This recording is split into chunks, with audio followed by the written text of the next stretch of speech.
साथियों, हम पिछला वीडियो में प्रश्नावली 11.1 बता दिए थे। आज से हम बताने वाले हैं 11.2। तो इसमें एक नंबर जो क्वेश्चन करा है कि निम्नलिखित में से कौन प्रतिलोम अनुपात में है, यानी प्रतिलोम अनुपात में है। तो प्रतिलोम का मतलब हम समझा दिए। जैसे मान लीजिए, देखिए, अगर एक का मान बढ़ाइएगा, जैसे मान लीजिए यहाँ पर कोई व्यक्ति, अगर मान लीजिए यहाँ पर हाइट जो है, अगर 1 किलोमीटर है, हाइट है 1 किलोमीटर, क्या है, हाइट है। अब परिधि जो है कितना है, जैसे मान लीजिए 88 मीटर क्या है, परिधि है। अगर एक इंसान यानी एक आदमी जो है इस गड्ढे को खोदेगा तो समझ लीजिए 1 साल लगा रहा है, 1 साल लगा रहा है। तो यही गड्ढा को अगर 2 आदमी अगर खोदेगा ही तो क्या है, 365 या 300 किसी किसी क्या है, लीप ईयर में 366 दिन होता है, तो आधा हो जाएगा, है कि नहीं। तो 366 जो है, 366, 150 और 33 ये हो जाएगा ही, तो 83 हो जाएगा ही, 183 हो जाएगा, हो कि नहीं। यानी 183 दिन में क्या कर लेगा ये, गाढ़ा को खोद देगा ही।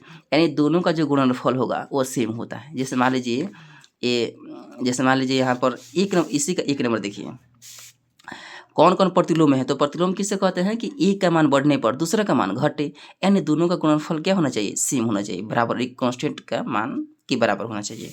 तो एक नंबर का क्वेश्चन देखिए, यहाँ एक नंबर क्वेश्चन क्या कर रहा है कि किसी कार्य पर लगे व्यक्ति की संख्या और उस कार्य को पूरा करने में लगा समय। देखिए यही क्वेश्चन है। जैसे किसी कार्य पर लगे व्यक्ति की संख्या, अगर मान लीजिए कोई घर बन रहा है, घर बन रहा है, तो इस घर में अगर व्यक्ति की संख्या 1 है और इस घर को बनाने में लगा समय, अगर मान लीजिए 10 दिन लग रहा है, एक घर को बनाने में एक व्यक्ति 10 दिन लगा रहा है, तो 2 व्यक्ति कितने दिन में घर बना सकते हैं, 5 दिन में। क्यों? ताकि यह व्युत्क्रम है।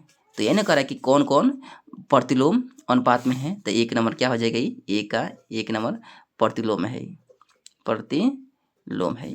2 नंबर देखिए, 2 नंबर क्या है कि एक समान चाल से किस यात्रा में लिया गया समय और तय की गई दूरी। एक समान चाल से, जैसे मान लीजिए 1 घंटा में अगर 1 किलोमीटर दूरी तय कर रहा है, तो 2 घंटे में 2 किलोमीटर दूरी तय करेगा।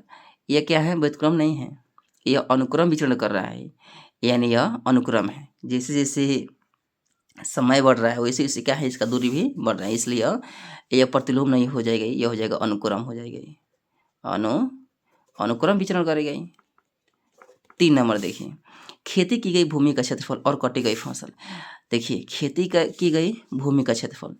अब देखिए, जैसे मान लीजिए यह 1 कट्ठा है खेत, तो फसल को काटिएगा, तो क्या है, फसल काटिएगा ही, तो मान लीजिए क्या है, 1 दिन में कट रहा है। अगर यही क्षेत्रफल अगर बढ़ा देंगे तो फसल भी बढ़ जाएगी। कुछ क्या है, कुछ ना कुछ इसमें फसल है, तो उस फसल को काटिएगा ही, ठीक। तो फिर अगर मान लीजिए भूमि को यहाँ 2 कट्ठा कर दीजिए, 2 कट्ठा, तो इसका फसल भी बढ़ेगा ही। तो जैसे जैसे ये भी बढ़ रहा है क्षेत्रफल, वैसे से फसल भी बढ़ रहा है, इसलिए इसका जो अ, मान है प्रतिलोम, यह क्या है, प्रतिलोम नहीं होगा, यह हो जाएगा अनुक्रम हो जाएगा, अनुक्रम हो जाएगा, अनुक्रम। 4 नंबर क्वेश्चन देखिए, 4 नंबर जो क्वेश्चन है, एक निश्चित यात्रा में लिया गया समय और वाहन की चाल। देखिए एक निश्चित यात्रा है, जैसे मान लीजिए यहाँ से यहाँ तक निश्चित यात्रा है, ठीक।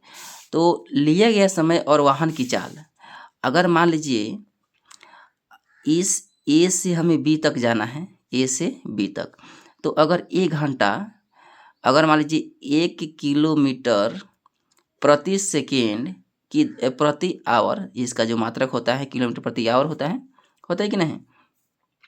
यह 40 से मान लेते हैं, यहाँ पर 40, तो 40 किलोमीटर प्रति घंटा की चाल से चल रहा है, तो समय क्या है, जैसे मान लीजिए समय 1 घंटा लग रहा है, 1 घंटा यहाँ पर दे दिया है, 1 घंटा यहाँ पर दे दिया है।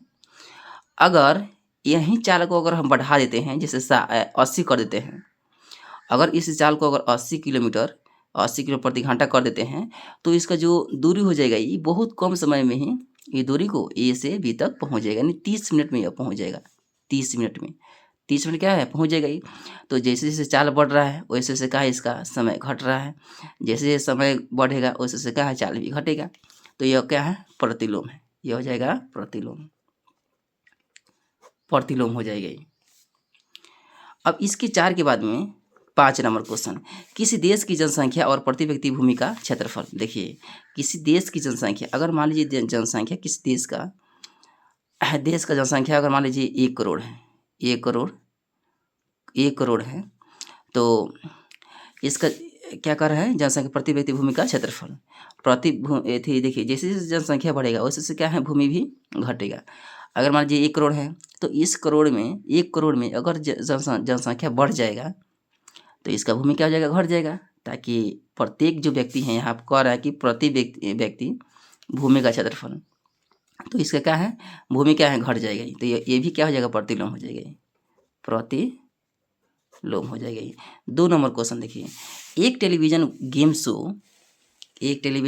गेम शो में 1 लाख की पुरस्कार राशि विजेताओं में समान रूप से वितरित की जानी है। निम्नलिखित सरणी को पूरा कीजिए तथा ज्ञात कीजिए कि क्या एक व्यक्तिगत विजेता को दी जाने वाली पुरस्कार की धनराशि विजेताओं की संख्या के अनुक्रमानुपाती हैं या व्युत्क्रमानुपाती हैं। आपको यह बताना है, यानी 1 लाख ही रुपया है और जो विजेता है वो समान राशि क्या करना है, विभाजित करना है। जैसे एक विजेता है तो 1 लाख रुपये मिलेगा। अगर यही 1 लाख को 2 विजेता में बांटिएगा तो आधा हो जाएगा, 50-50 रुपया बांटना होगा, है कि नहीं। यही 1 लाख राशि को अगर 4 विजेता में बांटना है तो प्रत्येक विजेता को क्या होना चाहिए, यहाँ पर लिख दिया है कि समान रूप से वितरित की जानी है। समान रूप से यानी प्रत्येक विजेता को क्या है, समान राशि मिलना चाहिए। तो यहाँ पर क्या हो जाएगा, 1 लाख में 4 से डिवाइड कर देंगे, ऊपर 4 है तो नीचे क्या हो जाएगा, नीचे हो जाएगा 4 से डिवाइड कर देंगे तो 4 दूनी 8 और 8 4 दूनी 8 8 2 2 पर 0 20 4 5 20 और 3 को 0, 25,000 हो जाएगा। अगर 4 गो विजेता होगा तो 25,000 हो जाएगा।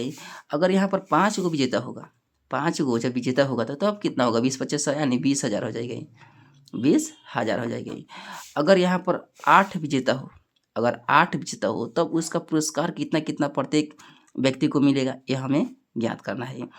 तो 8 125 8 1000 होता है ना, 8 एकम 8 2 पर 0 20 8 दूना 16 8 5 40, इतना हो जाएगा, 12,500 हो जाएगा। अगर 8 विजेता हो तो राशि मिलेगा कितना कितना, 12,500 मिलेगा। अगर 10 विजेता हो तो प्रत्येक विजेता को कितना कितना रुपया मिलेगा, इन 10 से डिवाइड कर देंगे यहाँ पर, तो कितना हो जाएगा, 1 पर 4 गो 0, 1 पर कितना हो जाएगा, 4 गो 0 नहीं 10,000 हो जाएगा। ठीक, 10 है।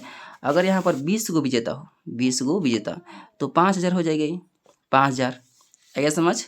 तो इतना देखिए, इतना तो क्वेश्चन समझ में आ गई। अब इसके बाद में 3 से लेकर के वीडियो लंबा हो जाएगा, 3 से लेकर के हम अगले वीडियो में बताने वाले हैं।